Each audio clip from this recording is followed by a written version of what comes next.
Saako mwenna abantu ba Ssaabasajja Kabaka n'Obuganda bwonna. Israel Kazibwe Kitooke, Minisita w'Amawulire, kunga abantu era omwogezi w'Obwakabaka bwa Buganda.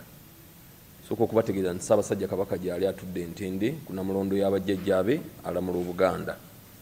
Zze n'obubaka okuva mu ofiisi ya Katikkiro obw'okubika nga bwenna mumanyi ensonga ezibadde zigenda maaso. Katugende mu butereevu mu bubaka buno obuvudde mu ofiisi ya Katikkiro. Obubaka obw'okubika. Katikkiro abikira Obuganda omuzaana Ambassador Venetia Sebudandi eyazaamye nga 13 Museenene 2023. Oluvannyuma lw'okulwalira ekiseera ajja kuterekebwa ku butaka e Lusororo Rwanda nga 18 Museenene 2023 ku ssaawa 8 ez'emisana.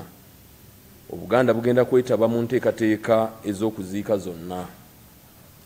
Obuganda bwonna bukubagiza n'okungubagirako Ssaabasajja Kabaka n'Omulangira Kiweewa wamu n'olulyo olulangira olw'okuzaama kw'omuzaana okulekedde Obuganda eddibu eddene. Omuzaana abadde omuntu ow'ekisa ne mu bitiibwa bye byonna yasigala mwetowaze. Muntu ekitiibwa ayagaliza muno okuyamba buli muntu amutuukirira. Kufiirwa kunene nnyo ddala. Gutusinze nnyo Ayi Ssaabasajja Kabaka, twakuumye bubi omuzaana n'atugendako.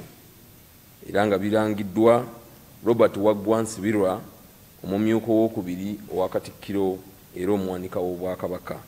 Ng'ono yakuuma ofiisi ya Katikkiro mu kiseera kino nga Katikkiro ali mu luwummula.